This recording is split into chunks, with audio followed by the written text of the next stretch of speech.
Sa Good Vibes, nakatilaw na kamubala sang longganisa pudpud frog o kunayhan sang diwal spread. Pila lamang ini sa mga matilawan sa ginpatigayon nga food product innovation showcase sa mga culinary arts students. Aton saksihan ang ilang mga culinary innovations sa sining report. Nakasalida ang longganisa pudpud frog kag frog pastil. Amo man ang Spanish-style sili kag sili na mayo, kag kimchi paku-paku. Ini ang mga bago nga produkto bunga sang research and development sang grupo ni Catherine Ang nga na-assign magtutok sa food heritage sang Don Salvador Benedicto.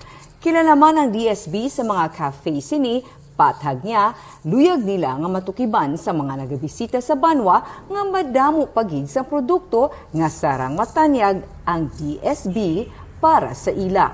Longganisa siya at first. But upon R&D, hindi kami pwede ka-release food nga gina-release lang sila naman agad-agad. Garido kami mga ingredients, ano ang kulang, dapat may wow factor ka. So, texture-wise, texture, appearance, aroma, gina-consider na naman ka natin. Appearance-wise, it doesn't look that good. So, we've come up sa food po. Ang diwal spread, ukoy nga diwal, chicharon nga diwal, kag rangoon diwal, at Chara style and Spanish style diwal ang innovation naman sang grupo ni Miguel Mendoza nga na-assign sa Valladolid. Kilala ang Banwa sa diwal nga ginakabig high-value seasonal shell. Gintry namon sa savory side ang diwal. That's why we come up to make a butter compound that has diwal bits that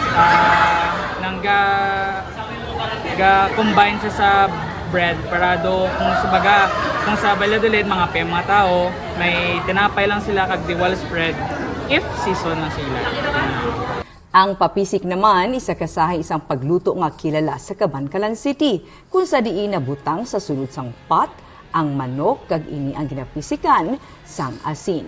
Para sa grupo ni Julia Kang Leon, ang native chicken nila nga ginluto may 6 ka mga variation. Nag-use kami sang libas, batuan, tanglad, and then may aram kami din share dayan nga 3 ka pairs which is tanglad and libas, sibuyas dahon and libas, and dahon saging and batuan po. So as ang nakakita ko po here nga this is a native chicken, Bisaya nga manok. Just use some nga manok po ang gina-use to po papisig po, the native chicken Bisaya. Kilala naman ang Bago City sa sili-sili, kag nipa rason nga ila product innovation suno kay Daniela Oraa mayara sang eel patty, eel ball, eel Spanish style, kag eel crackers. What if this? Good na siguro ang eel para sa cracker. Good na siya siguro.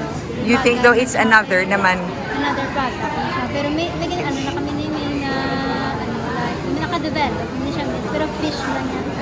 Suno kay Chef John Paul Pascual, ang Food Product Innovation Showcase, yara na sa ika-4 nga tuig karon.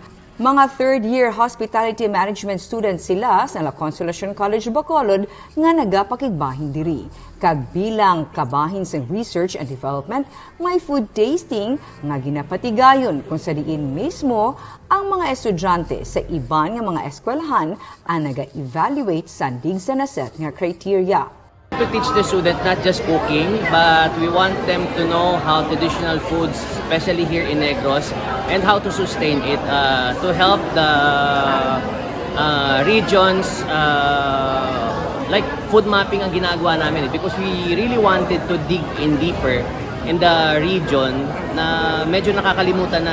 Labing tinutuyo suno kay Chef JP nga mahatagan sang importansya sa mga estudyante ang local produce nga bugana sa rehiyon kag matib-ong man ang sustainability sini. Hindi lamang lugar ang sarang mapabugal sa probinsya kundi nagapanguna man ang pagkaon nga duna lamang sa rehiyon.